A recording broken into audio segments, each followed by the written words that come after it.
Another episode with growth within BNI. Today, we have a very special guest from Universal Paints that's going to share a bit more about us. But before that, remember to hit subscribe so you don't miss out on our next video. Please introduce yourself to us. Good morning, everybody. My name is Neil Opperman and I am the owner of the Universal Paints store in Gezina. Oh, nice. Gezina is quite a distance from where we are now, but I guess traffic is not too bad thanks to holidays. Yes, perfectly said. Awesome. Okay, so what is the biggest thing that attracted you to BNI when you first visited? So BNI was introduced to me. My stepsister is a lawyer, conveyancer, and she joined BNI. So once I started the business, my stepdad said, after a year, see if you can visit a BNI chapter, see what it's about, and see if it can work for us. I joined Prosperidad in Montana. It was my first one I joined just to see how it is. And within 10 minutes, I knew this is somewhere where I need to be. And I joined right after the meeting. Payment done, everything. Nice and quick. Yeah. Quick decision making. Very quick, yes. What makes BNI different for you compared to other networking events?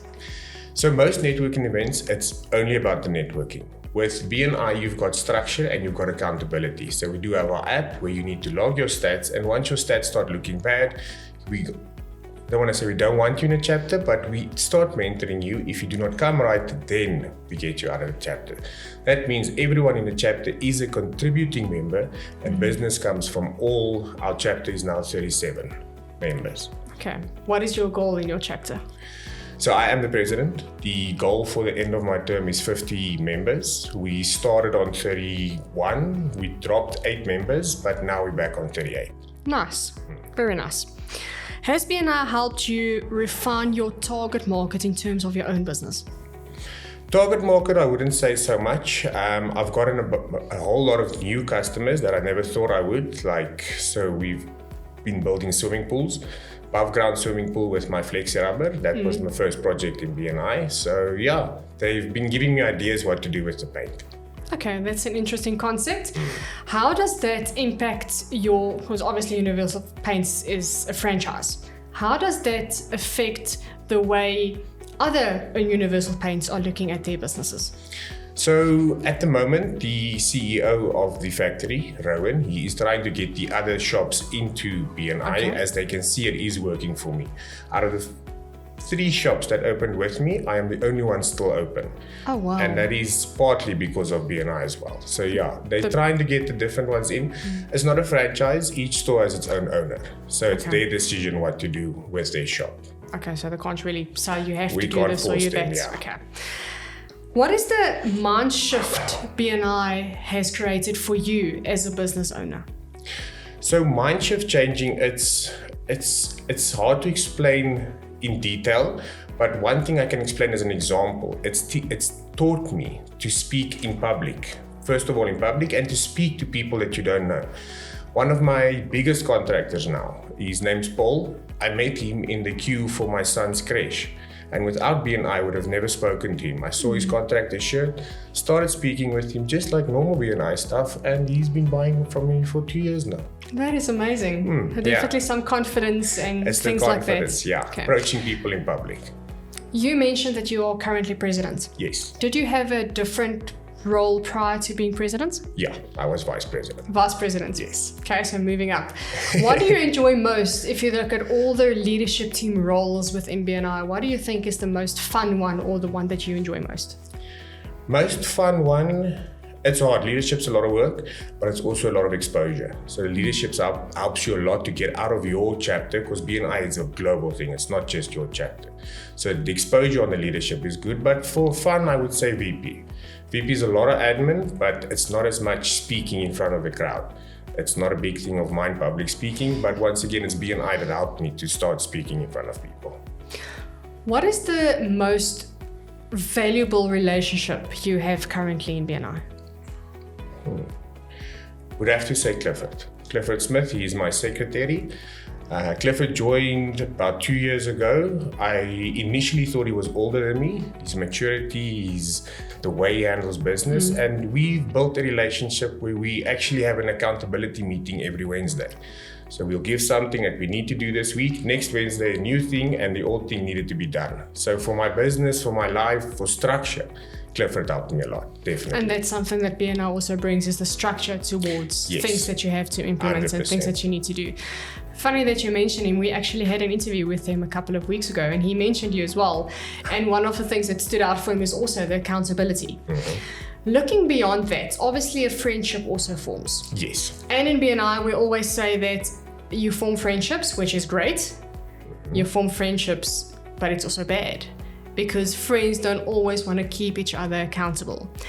How do you overcome that with Cliff? And what do you suggest new members should look out for when looking for a proper accountability partner or a mentor to help them through their journey? Sure, it's a hard question.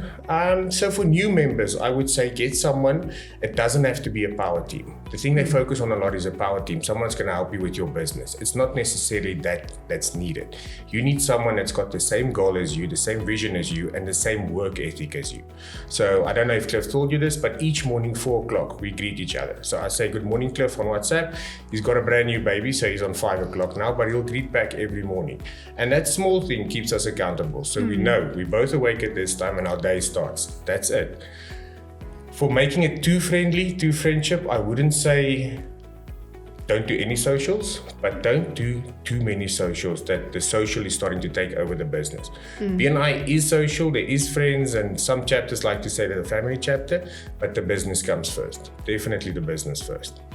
You've mentioned socials now, and a lot of our chapters do have monthly socials or bi-monthly socials where they bring their partners or their colleagues or something like that. Have you ever experienced more referrals being passed after a social like that? Thing is, it's not always more referrals. So, with the social, there can be promises, but the socials are very necessary. Once you start meeting a person's family, seeing how they live outside of business, you can start to trust them more. And once that trust relationship has been built, that's when you start getting the more referrals. So it's just meeting his family, getting him entwined with your chapter, and that's what helps. Once that's happened, it's much easier to get referrals. You've got obviously a goal for your business and where you want to go. And contributing to that would be referrals from BNI or from clients or from family, whatever the case may be. If you had to establish an ideal referral partner, whether it's in your chapter or not, who would that person be? So for me, my ideal referral partner is either an architect. Architects are a bit hard because they just design the building, but usually they write the spec. As soon as I can get my paint on the spec, it makes the sale much easier. But the one where I get the most referrals and most constant referrals is any builder. Anybody that's building. So the building guy, once he starts a job, he'll get out of BNI, the architect, he'll get the painter, he'll get the guy to do the floors, the ceiling, and he'll just build the shell of the house. So that's where I get most of my referrals. So that was a perfect example of a contact sphere working together to get more referrals for everybody involved. Based on that, if you think about, let's use a mafia, the wedding mafia, as an example, where there's a photographer and all those things. If you had an ideal contact sphere, how many members do you think would actually benefit from your contact sphere if you pull everybody into your chapter? So out of my chapter, a lot of us can benefit because we've got a bond originator, we've got a conveyancing attorney, so that's all to do with the house. We've got a construction guy as well, so he starts building the house. We've got me as the painter, and then we also have a tree felling guy, Dylan. He's 21 years old, very young, very, very good in business. If you meet him, I actually asked him at our first cross chapter, do you have children or anything? He said, what must I do with children? I said, how old are you? He said 21. So yeah, there's a tree felling guy. For me, it really works. So if you build a power team, I would say in our chapter, just from my contact sphere, power team, we could help at least 15 members. That is amazing. Now, the world is changing. If you think about a couple of years ago, a lot of things went online. A lot of things are still online. A lot of businesses are still working remotely. We've seen networking changing. It's not like we are used to how it was. How do you think it's changing, and how do you think BNI can stay up to date with the latest changes? The changes aren't that good for me because changes you're speaking about is networking online, Zoom meetings and stuff like that. You cannot build a relationship online. Once you start doing the Zoom meetings, our chapter is 38 members. 38 members, I can't keep my eye on each one of their blogs. So you're going to have members that's not contributing, not giving their attention, and that's when it starts getting troublesome. For me, I do not like a hybrid chapter. That's where they're half online, half in person. I only like the in person. So I know traditions and innovations, but for a year I will stick with the traditions, and then maybe one Zoom meeting every 3 months if you really have to. But for me, I don't like the Zoom meetings. There's a lot of people that say on a Zoom meeting you can kind of put up a mask and you don't really know what's going on and you can't connect with the person, which I think is so true. Does that, however, not limit you to do business elsewhere in the world if you don't like the online aspect of it? It could be. You can start the relationship online, but I wouldn't say build it online. So doing business and networking, it's almost the same thing, but it's not completely the same thing. I can do business online. I don't need your attention all the time. For networking, I need your attention. And that relationship building. Exactly. Interested in you rather than interesting. And that's how the relationship gets built. What advice would you give a new member or just a visitor visiting a chapter? What should they be prepared for? A visitor, I would say prepared for getting your mind blown. It's from the outside, it looks like a cult. We always make jokes about the cult, but it's not a cult. It really, really works. It's very great for visitors. Even if you just join once to see what it's about, maybe join in a few months.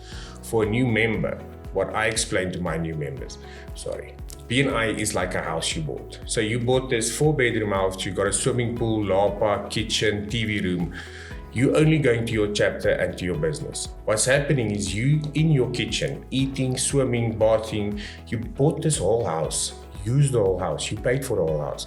So my first thing is start cross-chaptering, get to know the other chapters, get your name out there. Second one, take leadership. Leadership is going to give you a lot more exposure and a lot more growth, especially to explain to you my 30 seconds, what we have is 30 seconds to promote your business and use your ideal client. My first year, I was stuttering reading off a paper. In year 4, I'm the president speaking for 2 hours in front of a whole room of members and visitors. So cross-chapter, take leadership. That is awesome advice. And it also shows you that what you said previously of the personal growth that you experience within BNI, being able to talk in front of 1,000 people or more through the confidence that you're building in BNI. And now we've got BNI Business Builder as well. What is the one course that you would recommend a member that's not sure about the BNI journey? MSP, of course. So Member Success Program, you have to do that one. And then podcasts. Anything you're struggling with, public speaking, closing a deal, there is a podcast, someone that's got a very successful business already explaining it to you. Listen to the podcast. It really, really helps. Well, that is sound advice. Thank you very much for your time and we appreciate you. Another great session with one of our members. Thank you very much for joining us. We'll see you again soon. Please remember to like, share and subscribe so that you don't miss out on the next video.